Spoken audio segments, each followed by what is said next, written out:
Assalamualaikum warahmatullahi wabarakatuh. Alhamdulillah. Selalu saja lisan kita memuji Sang Pencipta Allah atas segala nikmat yang dilimpahkan kepada kita. Juga selanjutnya kita panjatkan salam hormat kita, salawat dan taslim kepada utusan Allah Nabi besar Muhammad sallallahu alaihi wa ala alihi wa sahbihi wasallam, sebagaimana Allah telah memerintahkan kita untuk mengucapkan salam hormat kepadanya. Dan insya Allah pada kesempatan ini kita akan bahas 2 surah dalam Al-Quran. Tujuannya agar kita lebih mendekatkan diri dengan kitabullah ini, karena banyak di antara kaum muslimin belum banyak mengenal tentang Al-Quran, dan seakan-akan Al-Quran hanya sekedar sebuah jawaban kalau ditanya, ya, apa itu Al-Quran? Oh ya, kitabnya Allah. Oh ya, kalamullah atau perkataan Allah.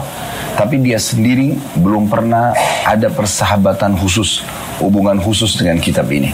Padahal kitab ini sangat mulia. Kalau ada kitab yang tidak pernah expire, selalu layak untuk dikonsumsi di sepanjang masa, itulah Al-Quran. Dan Allah menyebutkan dalam salah satu ayat Al-Quran, kalau seandainya ada kitab yang bisa membuat orang-orang mati itu bisa berbicara, gunung-gunung itu bisa hancur, maka itu adalah Al-Quran. Dan Al-Quran ini memang diperintahkan oleh Allah Subhanahu wa ta'ala untuk dibaca dan ditadabburi. Afala yatadabburuna Al-Quran am ala qulubin aqfaluha. Tidakkah mereka coba mentadabburi Al-Quran, membaca ayatnya, merenungi apa pesan-pesan Sang Pencipta di dalam ayat tersebut, atau memang hati-hati mereka terkunci? Al-Quran memiliki hak dari kita, Bapak Ibu sekalian. Hak-haknya adalah kita selalu harus bisa membacanya dengan bacaan yang benar, dengan tajwidnya, dengan makharij hurufnya, dengan huruf-huruf yang benar. Kemudian kita masuk ke tadabburnya. Tadabbur artinya kita memilih surah-surah tertentu, ayat-ayat tertentu, yang kemudian kita membedah lebih dalam, mengetahui tentang hukum-hukum yang ada di dalamnya, pesan-pesan Tuhan yang ada di dalamnya, supaya kita bisa terapkan dalam kehidupan kita.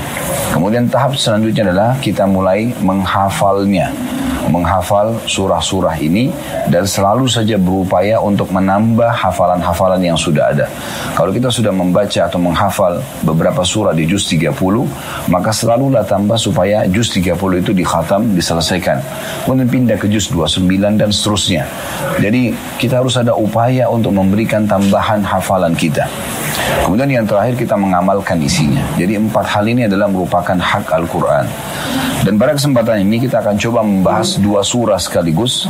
Surah nomor 102 tentang masalah atau judulnya At-Takatsur, dan surah nomor 101 tentang Al-Qari'ah. Apa itu At-Takatsur? Apa itu Al-Qari'ah? Kita akan coba bahas lebih dalam insyaAllah. Sebelum kita masuk di ayat-ayat dari 2 surah ini, saya ingin memberikan gambaran dulu Bapak Ibu sekalian. Perlu direnungi baik-baik. Semua fenomena yang kita alami, baik di negara kita dari pertama kita lahir sampai hari ini, yang kita bangun di pagi hari, lalu mulai kita beraktivitas dengan sarapan, dengan program-program kita harian, kemudian mungkin dengan sholat-sholatnya duhur, asar dan seterusnya, lama-lama malamnya kita tutup dengan istirahat tidur. Kemudian besok begitu lagi.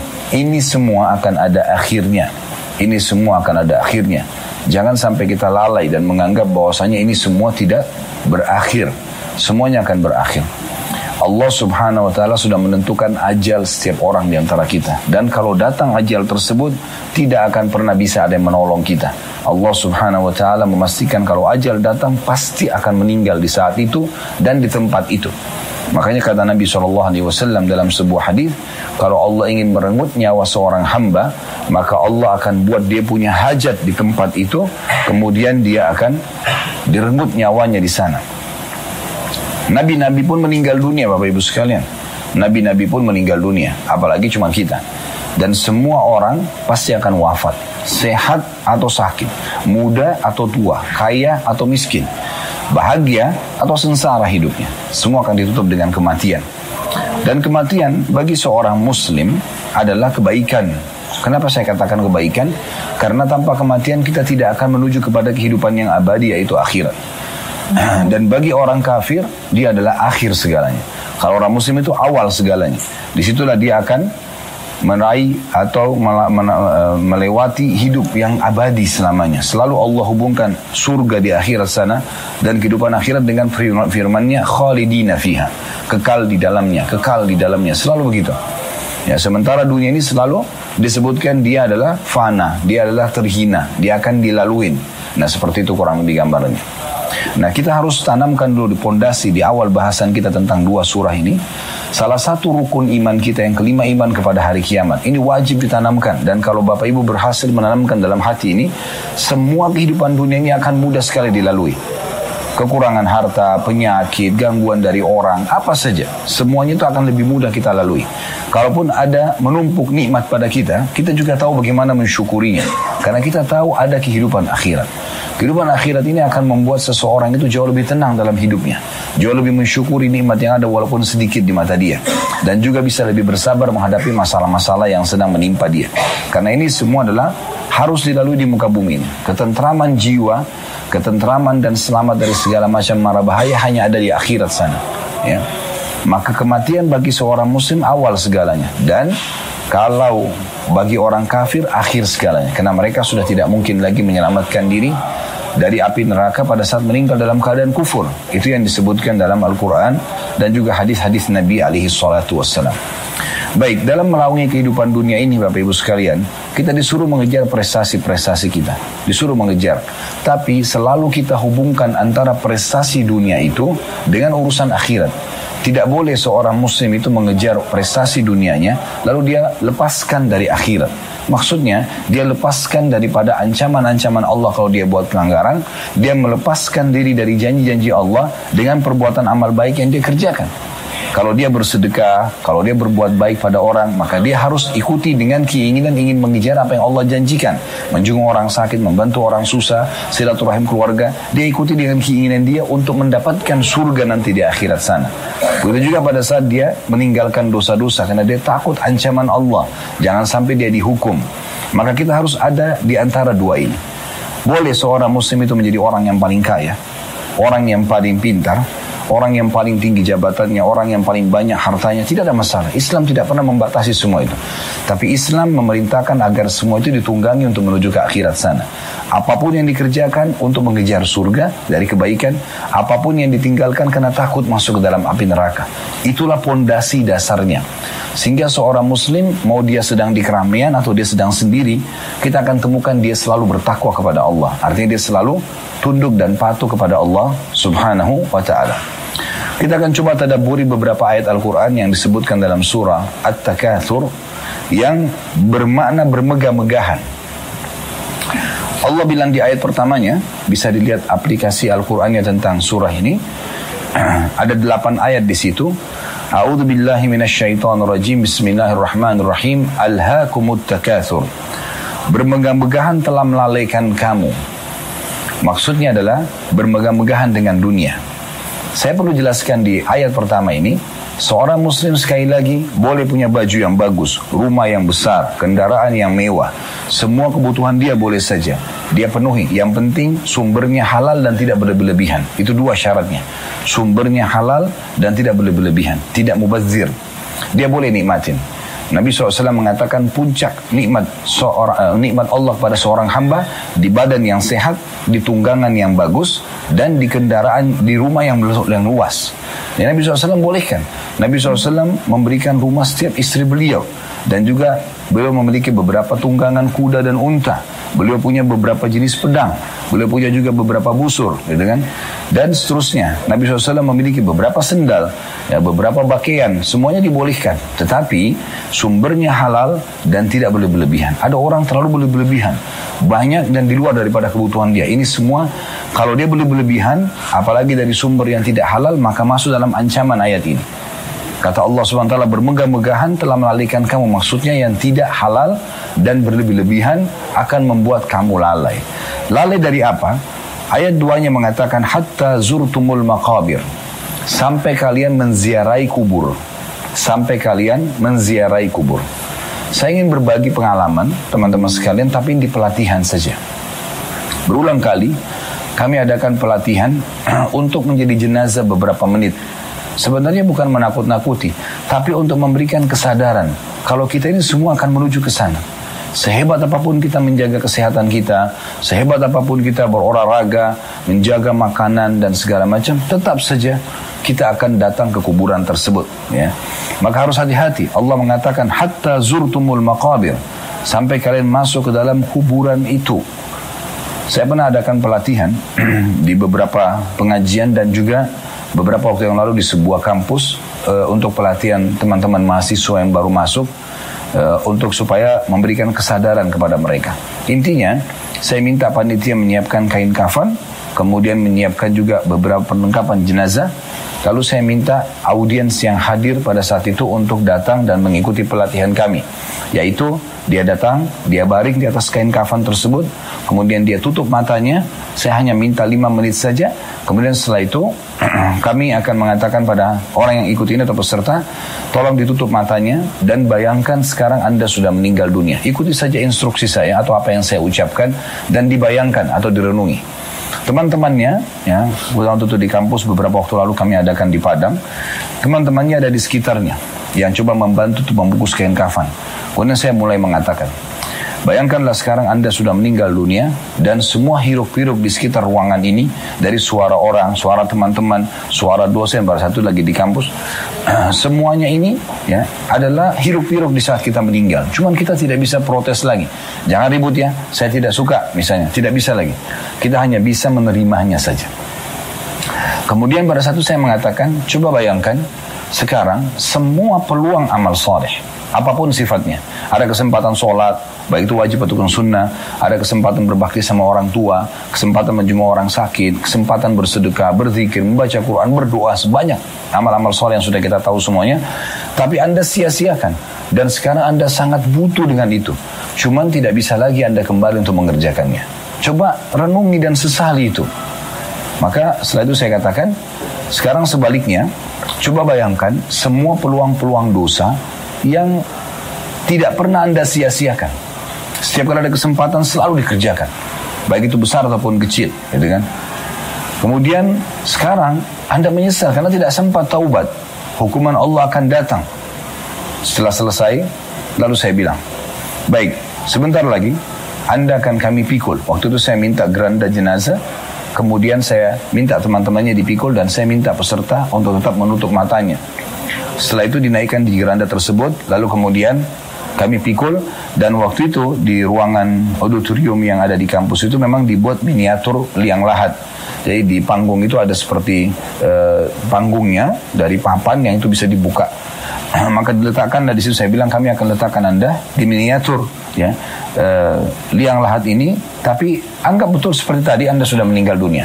Kemudian diturunkan sama teman-temannya, lalu ditutup dengan kain pada saat itu warna hitam, lalu dikeluarlah semua teman-temannya, lalu saya katakan, sekarang Anda sudah kami antar dan ini detik-detik terakhir Anda bersama kami, dan renungi sekarang, sebentar lagi malaikat mungkar nakir akan datang dan menanyakan kepada Anda pertanyaan-pertanyaan, dan kata kuncinya bisa menjawab atau tidak adalah amal soleh selama di dunia.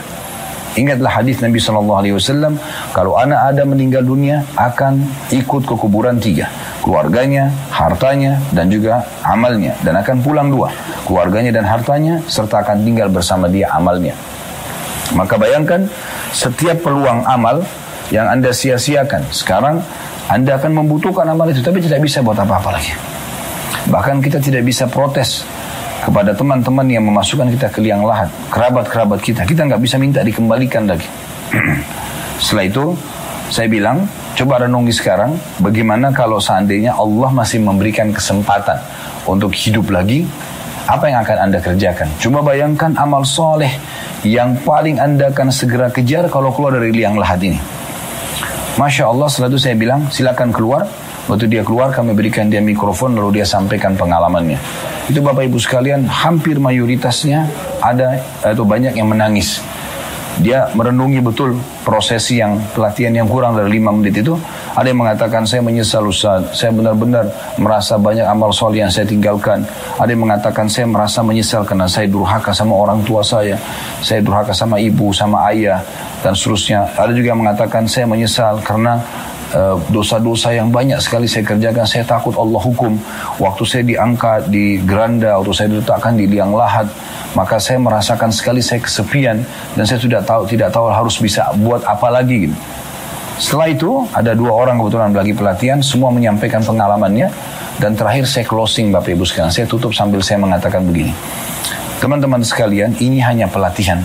Anda masih bisa sekarang kembali ya untuk memperbaiki segera amal soleh yang ketinggal, taubat dari dosa gitu kan, tinggalkan dosa-dosa, masih ada kesempatan. Kalau masih punya orang tua kesempatan berbakti, ya masih punya harta kesempatan bersedekah, banyak yang bisa dilakukan. Tapi ingat, satu waktu nanti ada hari di mana kita akan dibungkus dengan kain kafan dan tidak akan pernah kembali selamanya. Dan itu perlu untuk disadari.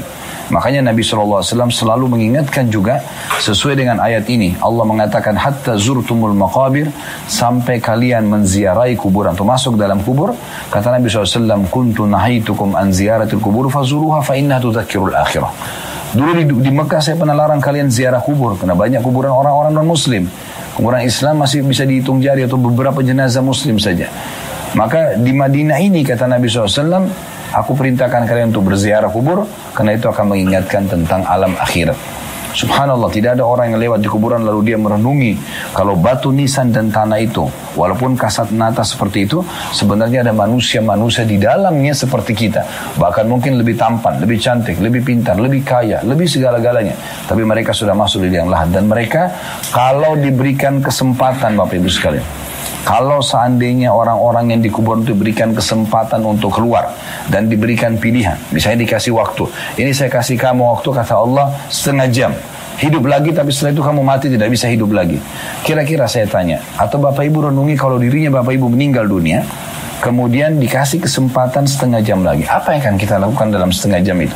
Apakah kita akan kembali ke restoran favorit kita, meeting lagi untuk miliaran rupiah, atau kita akan kumpul dengan pasangan kita, atau kita akan kumpul dengan sanak kerabat kita, atau kita lagi memilih fashion atau baju-baju yang kita senangi? Sudah tidak ada lagi semuanya itu.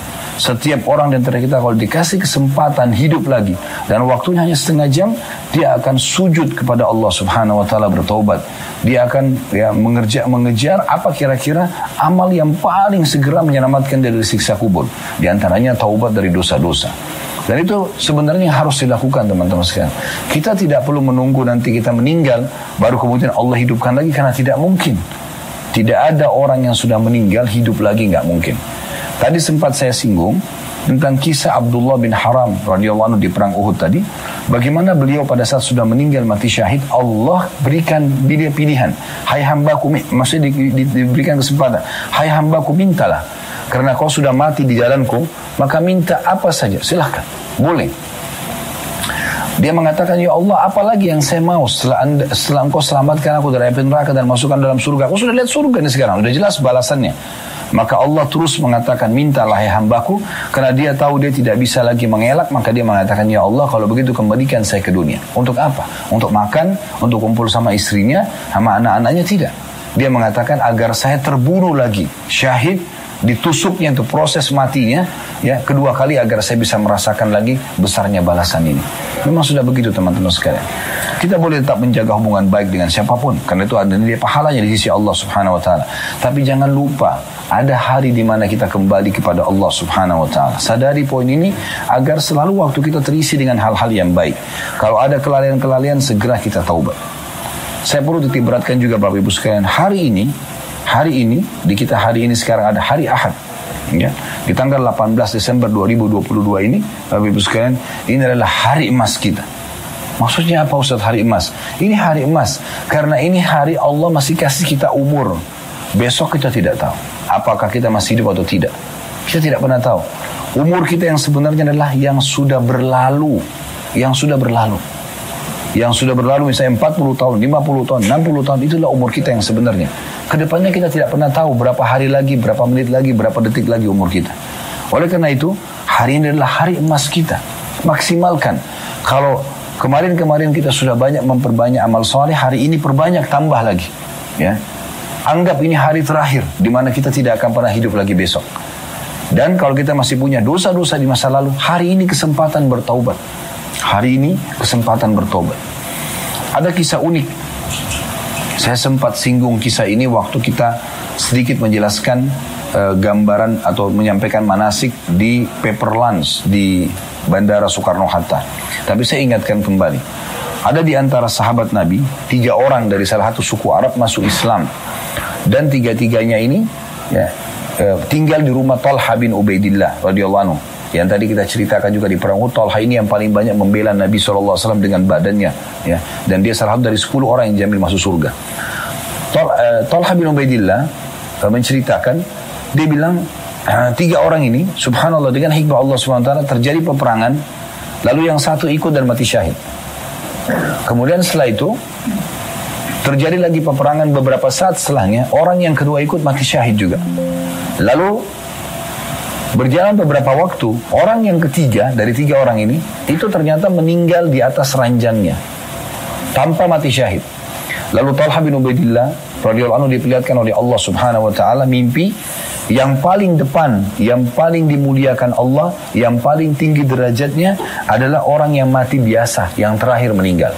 Di belakangnya lebih sedikit di bawah rendah derajatnya yang mati syahid yang kedua. Dan yang di belakangnya lagi, yang lebih sedikit lagi fasilitasnya, walaupun dia mulia di surga, adalah orang yang mati syahid pertama. Maka Talha bin Ubaidillah bingung. Kemudian beliau datangi Nabi SAW mengatakan, ya Rasulullah, saya mimpi 3 orang itu, kejadian seperti ini. Seakan-akan Talha ingin mengatakan, ya Rasulullah, yang saya fahami selama ini, orang yang mati syahid pertama harusnya lebih tinggi derajatnya. Begitu juga dengan orang mati syahid yang kedua, daripada orang yang mati di atas ranjang. Maka kata Nabi SAW, kenapa kau hairan wahai Talha? Mana kamu dari sholat 5 waktunya? Mana kamu dari zikirnya? Mana kau dari amal-amalnya selama seminggu itu? Ternyata amal seminggu itu Bapak Ibu sekalian, dari sholat yang kita bisa sempat kerjakan, senyum dengan muslim, jenguk orang sakit, bersedekah, berzikir, berdoa, apa saja, itu sudah sangat mahal nilainya, yang kalau orang mati dihidupkan, dia berusaha mengejar itu. Oleh karena itu dari kemarin saya ingatkan, kesempatan emas, nikmat besar, Allah berikan kesempatan ke sini. Jangan kita cuma sekedar menghabiskan waktu ingin segera pulang, selesai. Enggak, ini kesempatan emas. Di saat masuk ke Masjid Haram, saat masuk ke Masjid Nabawi, perbanyak istighfar kepada Allah SWT. Lakukan sholat yang seperti Nabi SAW sebutkan. Beliau kalau mau takbiratul ihram, beliau sering bahasakan kepada para sahabat sambil mengatakan, Sallu sholatal muwadda'ah. Sholatlah ya, dengan sholat perpisahan. Sholat perpisahan artinya anggap setelah ya sholat ini kamu meninggal, sehingga sholat itu kita selalu maksimalkan, tidak lalai. Kita tidak memberikan kesempatan syaitan untuk masuk dan membuat kita tidak khusyuk.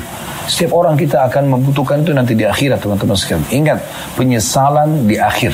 Maka jangan sia-siakan. Hari ini adalah hari emas kita. Maksimalkan dengan amal soleh tambahan untuk amal-amal kita yang lalu, dan juga kalau ada dosa segera bertaubat. Ya. Kalau seandainya teman-teman sekalian kita mau lebih dalam merenungi, pernah Nabi Muhammad SAW melewati sebuah kuburan, kemudian di Madinah ini, kemudian beliau bersama dengan beberapa orang sahabat, lalu beliau mengatakan, perhatikanlah baik-baik kuburan ini, demi zat yang jiwaku dalam genggamannya, maksudnya demi Allah, orang ini ya, yang orang dalam kuburan lebih mencintai 2 rakaat sholat sunnah kalian dibandingkan dunia dan seluruh isinya. Artinya kalau mereka dikasih kesempatan hidup, maka mereka itu akan mengejar sholat baru mati lagi. Seperti itu Bapak Ibu sekalian. Oleh karena itu maksimalkan waktu. Ingat, kami ini para dai, apalagi guru-guru kami para ulama, hanya bisa menyampaikan. Bapak Ibu tidak mungkin kami awasi di setiap rumah Anda, kami ketuk setiap hari, kami WA, itu tidak mungkin. Tapi orang yang cerdas adalah orang yang sampai padanya peringatan lalu dia ambil sebagai peringatan pegangan hidupnya. Memang sudah seperti itu. Itulah yang Nabi SAW lakukan. Beliau menyampaikan kepada para sahabat, beruntunglah orang-orang yang mau mengambil ilmu itu lalu menanamkan iman dalam hati, lalu dia jadikan praktek dalam hidupnya. Jadi beruntunglah mereka meninggal dalam keadaan iman. Abu Bakar, Umar, Uthman, Ali, Talha, Zubair dan lain-lain ridwanullah alaihim. Ada di antara mereka yang tidak mau, lalai, mencampur baurkan antara amal soleh dengan dosa-dosa mereka. Maka mereka diberikan balasan dengan amal solehnya, diberikan hukuman dengan dosanya. Ada juga orang yang menolak sama sekali, orang munafik dan orang kafir. Maka mereka akan kekal dalam api neraka. Ingat teman-teman sekalian, kita ini manusia-manusia terakhir. Kita manusia-manusia terakhir. Sudah miliaran manusia sebelum kita hidup. Sudah miliaran. Dan ambil pelajaran bagaimana Allah menyelamatkan Nabi Musa dan para sahabat-sahabat yang beriman dari Bani Israel, dari Fir'aun. Dan begitulah nasib orang-orang beriman. Allah juga memberikan kemenangan kepada Isa alaihissalam, kepada Daud, kepada Sulaiman, kepada Muhammad alaihissalam. Semua itu karena iman dan amal soleh mereka. Dan Allah mencelakakan Fir'aun dengan tentara-tentaranya. Dan juga kita tahu di zaman Nabi SAW ada Abu Jahal, ada Abu Lahab, ya, ada Umayyah bin Khalaf dan seterusnya. Mereka semua meninggal dalam keadaan kufur. Dan siapa yang mengikuti jejak Nabi Muhammad SAW dan para sahabat akan sama nasibnya. Di dunia mereka akan bahagia, mereka akan tersibukkan dengan amal soleh dan ilmu yang bermanfaat. Di akhirat juga mereka akan masuk ke surga. Begitu juga dengan orang yang mengikuti jejaknya Abu Jahal dan Abu Lahab, mereka juga akan sama. Ya, oleh karena itu kita harus hati-hati. Jangan sampai salah dalam memilih jalan. Di muka bumi ini cuma ada 2 jalan, tidak ada jalan yang ketiga. Jalan yang pertama, jalan yang benar. Jalan yang kedua, jalan kesesatan. Tidak ada jalan yang ketiga. Jalan yang pertama adalah jalannya Allah, Sang Pencipta, yang kita yakini la ilaha illallah. Tidak ada Tuhan yang berhak disembah kecuali Allah. Kita yakini semua itu, dan itu adalah pondasi agama kita. Jadi mengikuti jalan Allah. Juru bicaranya Allah ini adalah para nabi-nabi dan rasul. Para nabi-nabi dan rasul. Penyambung lidahnya nabi-nabi dan rasul adalah para ulama dan para da'i.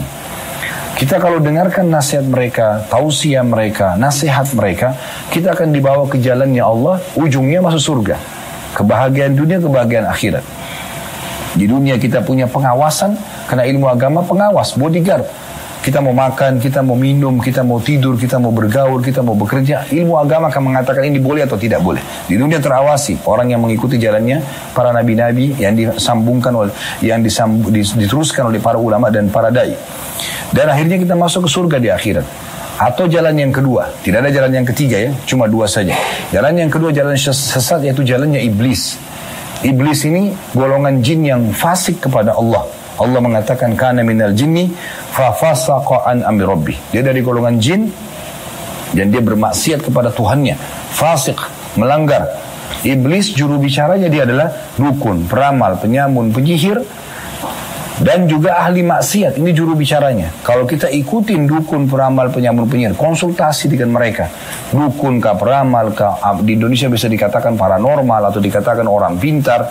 Ini atau ahli maksiat, tiap hari mabuk-mabukan, meninggalkan sholat, narkotika, buat masalah-masalah dalam hidupnya. Maka kalau kita ikutin mereka, kita akan dipandu ke jalannya iblis dan akhirnya ujung-ujungnya neraka. Di dunia sengsara, orang yang mabuk-mabukan narkotika pasti akan dihinakan oleh Allah. Orang yang mencuri, orang yang menipu, orang yang buat kemaksiatan pasti dihinakan. Jangan pernah berpikir orang maksiat tidak dihinakan. Allah punya cara menghinakan. Kecuali dia segera bertaubat, dia mohon kepada Allah, mungkin Allah masih selamatkan.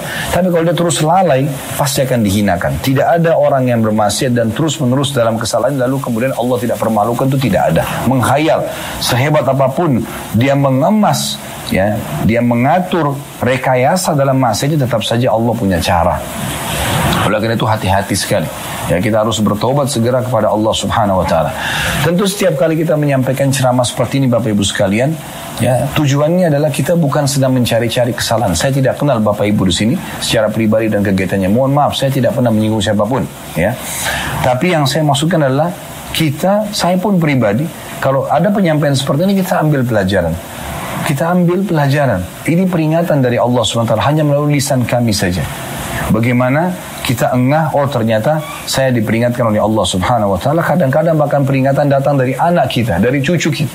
Ya, memberikan peringatan ya dengan hal-hal yang mungkin kita tidak terfikir sebelumnya, tapi datang peringatan itu kepada kita dari Allah Subhanahu wa taala melalui mereka. Oleh karena itu harus engah, ya. Harus sadar. Jangan nanti sudah dibungkus dengan kain kafan, masuk ke liang lahat, kemudian baru mau sadar. Berteriak-teriak pun tidak akan pernah ada yang temani kita. Secinta-cintanya orang tua sama anak, suami dengan istri, istri sama suami, tidak akan tinggal di kuburan. Kita akan ditinggalkan. Dan akhirnya kita akan sendiri dengan amal-amal kita yang selama ini kita lalaikan. Allah mengatakan di ayat 3-nya, kita kembali ke surah kita At-Takatsur, kalla sawfa ta'lamun.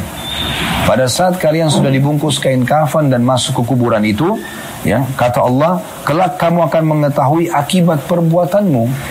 Di saat itu, berbuat amal soleh akan terima, berbuat amal buruk akan dihukum. Enggak ada lagi solusi lain. Ayat 4-nya Allah tekankan lagi, tsumma kalla sawfa ta'lamun. Pastikanlah bahwasanya kelak kamu akan mengetahui Sekecil apapun amal soleh yang kita kerjakan akan dilihat dan akan dibalas. Ya, sekecil apapun dosa yang kita kerjakan tidak sempat taubat akan dihukum. Jangan lalai, ya. Sekali lagi kami hanya bisa teriak-teriak seperti ini untuk memberikan peringatan yang cerdas yang mengambil pelajaran dan mengubah hidupnya. Karena Allah Bapak Ibu sekalian tidak akan menurunkan tangan dari langit memberhentikan kita dari kesalahan kita. Mustahil. Ada sebagian orang ditanya, kenapa kamu tidak taubat? Iya ya, kapan ya? Bahasa ini seakan-akan dia tunggu Allah turunkan tangan dari langit berhentikan dari dosanya. Itu nggak mungkin. Itu mustahil. Allah menurunkan kitabnya, mengutus Rasulnya Muhammad SAW dengan banyak hadis-hadis dan nasihat-nasihatnya, lalu diwariskan oleh para ulama dan dai untuk sampai kepada kita, sehingga kita diberikan kesempatan untuk berfikir dan merenungi. Orang yang cerdas mengambil itu lalu menjadikan sebagai prinsip hidup. Orang yang bodoh meninggalkan dan menganggap remeh, maka nanti akan menyesal. Kemudian Allah mengatakan 3 ayat ini semuanya mendekankan tentang pasti terjadi loh ya, kematian, akan masuk ke kuburan dan kalian akan menerima hasil amal kalian. Ingat, kalla law ta'lamuna ilmal yaqin, kata Allah. Jangan begitu, jangan lalai, jangan selalu melupakan amal soleh, jangan selalu sibuk dengan dosa-dosa dan tanpa taubat. Jika kamu mengetahui dengan pengetahuan yang yakin, maksudnya coba mulai sekarang belajar, tanya, sadari kalau semua ini akan berakhir kehidupan dunia, ya, dan semua kita akan diminta pertanggungjawabannya. Bapak Ibu kalau mau tahu dirinya orang baik atau orang buruk, dari sekarang kita masih hidup bisa kita tahu.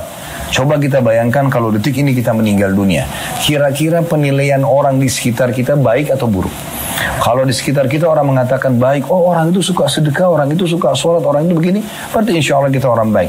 Tapi kalau kira-kira kita meninggal, maka ada orang-orang yang tidak suka sama kita, ataupun orang-orang akan mengatakan, oh orang itu meninggal, syukurlah. Memang dia tuh orang yang suka gosipin orang yang suka gini dan gitu, menggibah, memfitnah, mengambil hak orang.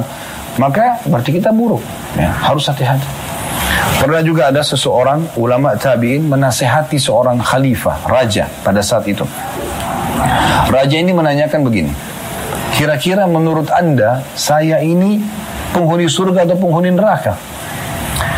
Kata si orang alim ini, temukan, hadapkan diri Anda dengan firman Allah dalam Al-Quran. Kata dia, ayat yang mana?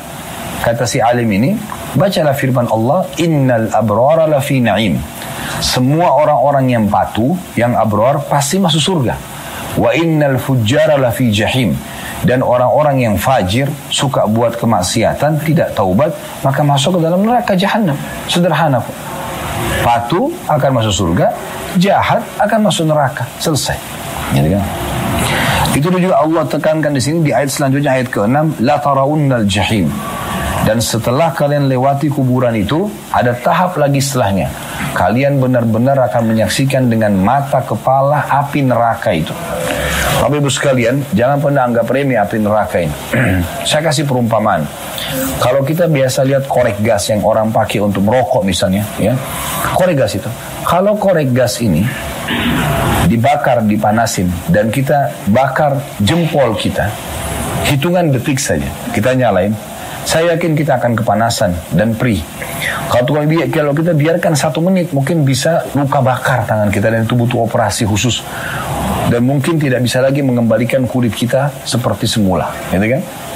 Bagaimana teman-teman kalau kita masuk ke satu ruangan yang semuanya api, terbakar, ya? Maka ini contoh saja perumpamaan. Di akhirat nanti, seseorang kalau masuk ke neraka itu digambarkan neraka Bapak Ibu sekalian, dari semua sudutnya itu api. Dari bawah, dari atas, dari kanan, dari kiri, dari depan, dari belakang. Tidak ada celah yang tidak ada api panas. Tidak ada celah yang tidak ada api panas. Apa kata Nabi SAW tentang api neraka? Api yang kalian gunakan di dunia ini, itu adalah 1/70 dari api yang ada Allah siapkan di akhirat. Artinya, di akhirat itu masih 69 kali lipat lebih panas. Padahal api di dunia sudah luar biasa panasnya, gitu kan? Maka bagaimana dengan api di akhirat nanti sana? Jangan dianggap remeh, gitu kan? Karena Allah SWT sudah mengingatkan dalam ayat ini, kalian akan melihat neraka dan menyesal pada saat itu. Kata Nabi SAW, yu'ta bi jahannama yawmal qiyamah, Neraka akan didatangkan hari kiamat. Kita semua akan menyaksikan itu. Bapak Ibu akan menyaksikan juga dan membuktikan apa yang saya ucapkan ini nanti di akhirat sana insya Allah. Kita akan lihat neraka itu, pasti semua akan lihat. Ya, Allah, Nabi SAW mengatakan akan didatangkan api neraka. Wa alaiha sab'una alfu zimam, dan neraka akan ditarik dengan 70.000 rantai. Ma'a kulli zimamin sab'una malak yajuruna, dan di setiap rantai ada 70.000 malaikat yang menariknya. Bangunan ini Bapak Ibu sekalian, kalau ada 70.000 manusia yang mengikat rantai dan menarik, rubuh bangunan ini. Ya, mungkin bukan cuma bangunan, lebih besar daripada kalau 70.000 orang. 1.000 orang itu sudah banyak sekali. Neraka Jahanam diikat dengan 70.000 rantai, di satu rantainya ada 70.000 malaikat yang menariknya. Berapa juta malaikat? 70.000 rantai kali 70.000. Jumlah malaikat di setiap rantainya. Itu luar biasa jumlahnya. Sangat banyak, jutaan malaikat yang menarik neraka Jahanam itu. Neraka Jahanam tempat siksa teman-teman sekalian yang memiliki leher, kata Nabi SAW. Lehernya akan keluar dari tengah-tengah neraka dan mengatakan, aku disiapkan untuk orang-orang yang pembangkang, sombong, suka melakukan kemaksiatan. Neraka Jahanam. Tapi orang kalau sudah masuk sana tidak bisa lagi buat apa-apa. Bapak Ibu tidak bisa lagi keluar. Susah untuk menyelamatkan diri, kecuali memang dia orang beriman, punya amal soleh, nanti dia disiksa dulu baru kemudian dimasukkan ke dalam surga. Tapi ini berat, karena di neraka tidak ada kematian. Orang kalau dibakar di neraka Bapak Ibu sekalian, disiksa, maka tidak melalui kematian. Kalau kita lihat seorang pencuri di pinggir jalan, ditangkap oleh masyarakat misalnya, digebukin, maka saya yakin gebukin itu hanya sebatas dia masih hidup. Karena mereka tahu ini masih rasa sakit. Tapi kalau dia sudah meninggal, akan ditinggal sama orang-orang. Karena orang tahu kalau orang mati tidak rasa sakit. Mau diinjak, mau dimutilasi, nggak ada rasanya. Maka di neraka Jahanam beda Bapak Ibu sekalian. Orang disiksa tanpa merasakan sakit. Coba Bapak Ibu sekalian, supaya kita bisa memahami baik-baik, saya mengajak kita tinggalkan dulu ya ayat ini, tapi setelah saya baca sampai ayat 8, dan kita akan masuk ke ayat surah Al-Mu'minun ayat 99 sampai nanti beberapa kalau salah sampai 105. Saya akan bacakan bagaimana Allah gambarkan penyesalan orang pada saat masuk api neraka. Di sini kita lanjut dulu ayat 7-nya. Tsumma la tarawunna 'ainal yakin. Dan sungguhnya benar-benar kamu pasti akan melihat dengan mata yang pasti neraka Jahanam itu. Ini bukan cuma sekedar informasi biasa dari Sang Pencipta Allah. Jangan sampai itu terjadi. Api yang berkobar-kobar, yang membakar seluruh tulang-tulang manusia, menghanguskan kulitnya, menghilangkan semua kenikmatan yang pernah dia rasakan dengan masuk ke dalam api neraka. Jangan sampai itu terjadi. Baru kemudian mau menyesali, ya. Tsumma la tus'alunna yawma idzin 'anil na'im, dan kemudian kamu pasti akan ditanya pada hari itu tentang kenikmatan, ya, tentang kamu bermegah-megahan di dunia ini. Baik, untuk lebih jelasnya teman-teman sekalian, saya minta kita buka surah Al-Mu'minun, surah nomor 23 dalam Al-Quran, dan kita buka ayat 99-nya. Memang kalau kita membahas tadabbur ayat, biasanya connect antara ayat dengan ayat yang lain, ya.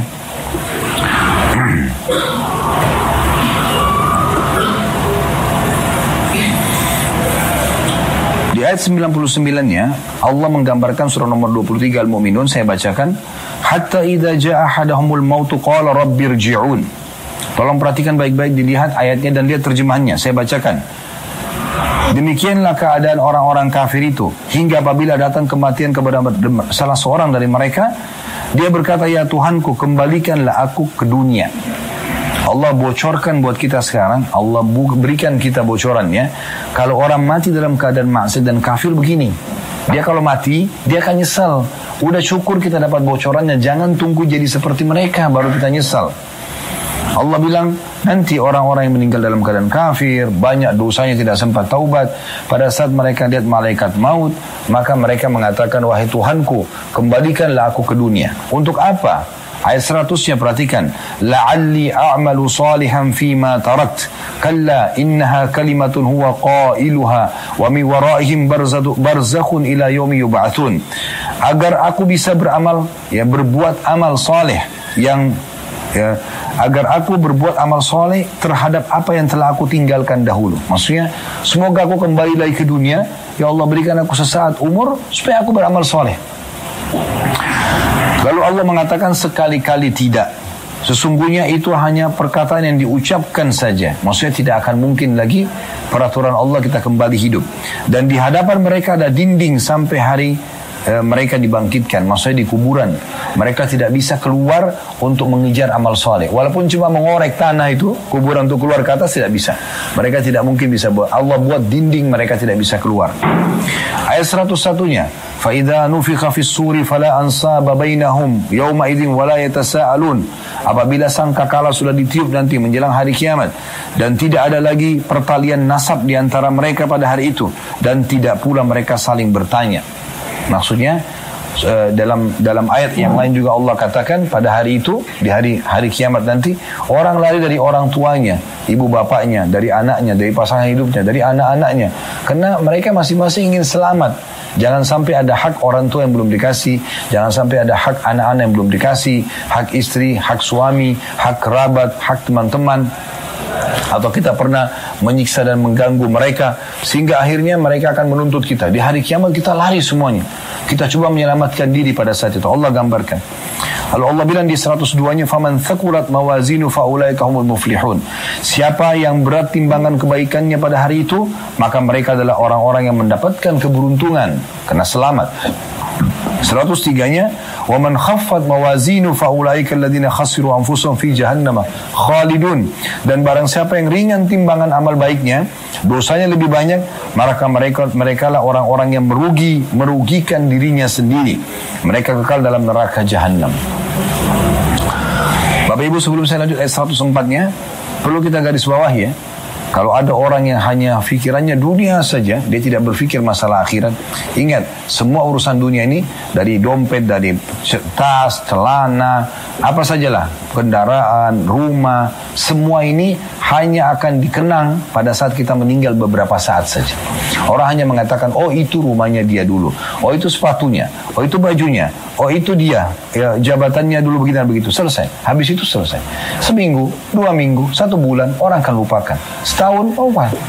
Saya tanya Bapak Ibu kita kalau mau jujur, apakah ada di antara kita di sini masih mengenang kakek-kakeknya? Sudah nggak bisa, nggak ada lagi. Bahkan mungkin ada yang kita tidak tahu namanya siapa kakeknya dia. Jadi kalau kakeknya dia misalnya namanya Ahmad, kakeknya bernama Yusuf, dia tidak tahu tuh Yusuf siapa. Jadi artinya ada generasi di mana kita sudah dilupakan, kita tidak ditahu. Ya. Kalaupun ada yang beramal saleh buat kita, paling anak-anak kita terdekat. Setelah anak-anak itu mulai cucu, mulai mungkin menurun, cicitnya mulai menurun, seterusnya mungkin orang sudah lupakan. Mereka paling sama orang-orang terdekat saja. Yang bisa menyelamatkan hanya amal-amal soleh kita saja sendiri. Perbanyak amal soleh itu. Kemudian 104-nya Allah mengatakan, talfahu wujuhahumun nar wa hum fiha kalihun.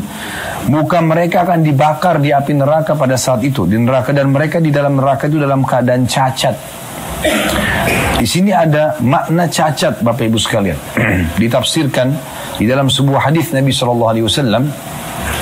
Ini kalau Bapak Ibu melihat di YouTube, ada di playlist YouTube kami. Kalau Bapak Ibu masuk di Khalid Basalama official di YouTube, diklik lalu cari playlist, cari ceramah kami tentang bedah buku Rasulullah SAW, cerita tentang surga dan neraka. Ada 30 bab tentang surga, ada 30 bab sekian tentang neraka.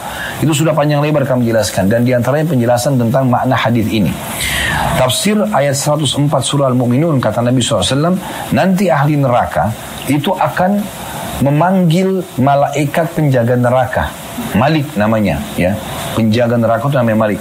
Allah gambarkan dalam Al-Quran, mereka panggil, ya Maliku, ya, wahai Malik, mereka panggil gitu. Maka mintalah kepada Tuhanmu agar meringankan buat kami 1 hari saja azab. 1 hari saja azab. Maka kata Nabi SAW, malaikat neraka tidak menjawab mereka, ya, tidak menjawab mereka, ya.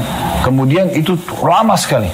Setelah lama itu pun dijawab, ya, jawabannya malaikat tersebut, sesungguhnya kalian pasti akan di situ, ya. Tidak akan mungkin kalian bisa buat apa-apa. Lalu mereka, kata Nabi SAW, memanggil Tuhan mereka sambil mengatakan, ya Allah, tolonglah kami, ringankan azabnya. Maka yang terjadi, kata Nabi SAW, Allah tidak menjawab mereka seumur dunia. Dunia berapa miliar tahun, seumur itu Allah tidak jawab. Dan setelah Allah jawab pun, Allah mengatakan, qala khsa'u fiha wa la tukallimun. Ya, itu Bapak Ibu bisa lihat, ya, di ayat 107 sampai 108. Nanti mereka akan mengatakan Rabbana akhrijna minha fa in udna fa inna zalimun. Di 107-nya, ya Tuhan kami, keluarkan kami dari api neraka ini dan kembalikan kami ke dunia. Jika kami masih kembali juga pada kekafiran dan kemaksiatan, sesungguhnya kami termasuk orang-orang zalim. Apa yang Allah bilang di 108-nya? Qala khsa'u fiha wa la tukallimun. Allah berfirman, tinggallah dengan hina di dalamnya dan jangan kamu berbicara dengan aku. Jadi setelah mereka memanggil Allah dan Allah tidak jawab seumur dunia, miliaran tahun, setelah Allah jawab pun Allah bilang di 108-nya, ikhsa'u fiha wa la tukallimun. Kalian jangan berbicara denganku dan tinggallah dengan hina di dalamnya. Maka pada saat itu kata Nabi SAW, mereka akan menangis. Dari tempat keluarnya air mata itu keluar darah. Dan kalau mereka dari air mata mereka yang tertampung di neraka itu, ya, belepotan dengan darah, dengan nanah, dengan air mata mereka. Kalau air mata mereka mau diarungkan di atasnya kapal laut, maka bisa terarungkan. Jadi saking banyaknya. Dan Allah mengatakan, gara-gara itu di 104 kita kembali, mereka dianggap cacat. Ya, mereka cacat. Allah mengatakan di 105-nya, alam takun ayati tutla alaikum fakuntum biha tukadzibun. Bukankah ayat-ayatku telah dibacakan? Seperti Bapak Ibu dengarkan sekarang. Telah sampai peringatan-peringatan gitu kan. Kepada kamu sekalian, tapi kamu tetap mendustakan. Lalu apa jawaban ahli neraka? Perhatikan 106-nya. Qalu rabbana ghalabat alina shikwatuna wa kunna qauman dhalin. Mereka berkata, ya Tuhan kami telah dikuasai oleh kejahatan kami. Maksudnya kami dulu dikuasai oleh hawa nafsu kami sehingga kami mau buat dosa dan seterusnya dan tidak taubat. Dan kami termasuk orang-orang yang sesat. Baru nyambung ke 107 tadi. Kalau engkau mengeluarkan kami dari neraka jahanam ini ke dunia, kami akan kembali beramal saleh. Kalau kami tidak beramal saleh, berarti kami orang zalim. Tapi Allah murka pada mereka sambil mengatakan, tinggallah dalam neraka itu dalam kondisi terhina. Jadi ini gambaran tentang surah At-Takatsur. Bahwasanya akan ada kematian, kemudian akan ada juga ya hisab tentu dari Allah Subhanahu wa taala. Sekarang kita tutup, kita sambung dengan surah nomor 101 Al-Qari'ah. Allah mengatakan tentang kiamat yang akan terjadi. Kita semua setelah mati masuk dalam kuburan akan dibangkitkan, Bapak Ibu sekalian, dikeluarkan dari api neraka, dari kuburan itu, kemudian dibangkitkan lalu diminta pertanggungjawaban dari amal-amal kita. Cuma ada dua tempat, surga atau neraka. Baik masuk surga, jahat masuk neraka. Itu intinya. Allah bilang di ayat pertama, a'udzubillahi minasyaitonirrajim, bismillahirrahmanirrahim, Al-Qari'ah. Hari kiamat itu, kiam maksudnya berdiri ya, dibangkitkan, minta pertanggungjawaban. Mal Qari'ah, apakah kalian tahu apa itu hari kebangkitan, hari kiamat? Wa ma adraka mal Qari'ah, tahukah kamu apa itu hari kiamat? Jadi berulang Allah tanya ini supaya menarik perhatian kita. Ayo hati-hati, hati-hati. Ada hari kebangkitan, ada pertanggungjawaban atas amal-amal. Ayat 4-nya, yauma yakunun nasu kal farashil mabthuth. Pada hari itu manusia seperti anai-anai yang bertebaran. Jadi mereka banyak sekali, miliaran dari manusia pertama semua dibangkitkan dan mereka seperti aneh-aneh yang bertebaran yang tidak tahu harus kemana, sempoyongan di mahsyar itu. Wa takunul jibalu kal ihnil manfush, dan pada saat itu gunung-gunung adalah seperti bulu yang dihambur-hamburkan. Karena salah satu tanda-tanda hari kiamat, gunung semua akan dicabut oleh Allah Subhanahu wa taala sehingga bumi ini melayang dan jadi ringan. Semuanya melayang-layang dan kita ada di situ, ya. Lalu di situ Allah akan bangkitkan, lalu Allah akan mulai datangkan orang di mahsyar untuk dihisab. Allah ulangi di ayat 6-nya seperti tadi surah Al-Mu'minun, ya. Fa amma man thaqulat mawazinu, orang-orang yang berat timbangan kebaikannya, fa huwa fi 'ishatir radiyah, maka dia berada dalam kehidupan yang akan memuaskan dia, akan menenteramkan dia. Di ayat 8-nya, wa amma man khaffat mawazinu, adapun orang-orang yang ringan timbangan kebaikannya karena banyak dosanya, fa ummuhu hawiyah, maka tempat kembalinya adalah neraka hawiyah. Ya. Wa ma adraka ma hiya, apakah kalian tahu apa itu neraka hawiyah? Salah satu nama neraka adalah hawiyah, narun hamiyah, api yang sangat panas, api yang sangat panas. Dari dua surah ini dan beberapa hal yang sudah kami sampaikan tadi, tujuannya sebenarnya Bapak Ibu sekalian bukan menakut-nakuti tapi memberikan gambaran tentang bagaimana kita harus selalu sadar, selalu engah ya. Kalau waktu kita tidak terbatas, kita hanya bisa diperintahkan dan diciptakan untuk beramal soleh dan akhirnya dapat balasan baik di dunia, baik di akhirat. Dan kalau kita lalai di dunia dan akhirnya akan ada hisab di akhirat, maka ada penyesalan di sana. Oleh karena itu harus hati-hati sekali ya. Seorang penyair Arab mengatakan, ya bena Adam ila mata anta fi lahwin wa la'ibin wal mautu nahwa kafatihan fahu.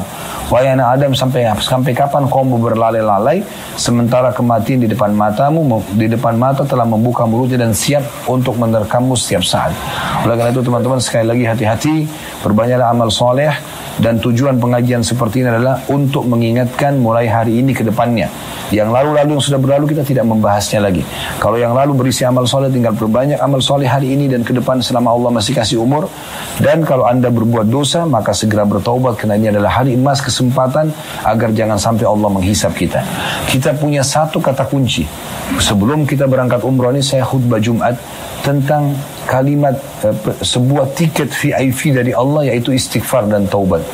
Bagaimana subhanallah sekian tahun kita buat dosa, hanya dengan istighfar dan taubat nasuha kepada Allah, Allah hilangkan semua kesalahan tersebut, lalu Allah juga selamatkan kita dari segala macam siksaan yang disebabkan karena dosa-dosa itu. Oleh karena itu bahasan kita adalah mulai hari ini ke depan. Yang lalu-lalu sudahlah berlalu. Tapi bagaimana setelah dengarkan ceramah ini, kita isi dengan taubat nasuha kepada Allah SWT, kita isi dengan amal soleh, supaya kita bisa selamat nanti di akhirat. Ya, bisa menyelamatkan diri kita hanya kita sendiri, tidak ada orang lain ya. Perlu ingat sebagai penutup perkataan saya, nanti Bapak Ibu sekalian, orang-orang yang masuk ke dalam neraka dalam kondisi meyakini keadilan Allah. Mereka masuk neraka dan yakin mereka pantas masuk neraka. Kenapa? Karena Allah tidak pernah suruh mereka berbuat dosa. Mereka sendiri yang menjerumuskan dirinya. Allah sudah memberikan tiket VIP. Bisa taubat nasuha, Allah masih maafkan. Tapi juga mereka tidak mau lakukan. Seperti kasus Fir'aun, Namrud dan orang-orang yang lainnya. Maka akhirnya mereka meninggal dalam keadaan kufur dan penyesalannya abadi selamanya. Beruntunglah orang-orang yang mendengarkan seperti ini, kemudian mereka segera menambah iman dan amal soleh mereka, serta juga mereka taubat dari kesalahan-kesalahannya. Allahu a'lam. Subhanakallahumma bihamdika, asyhadu an la ilaha illa anta astaghfiruka wa atubu ilaik. Wassalamualaikum warahmatullahi wabarakatuh.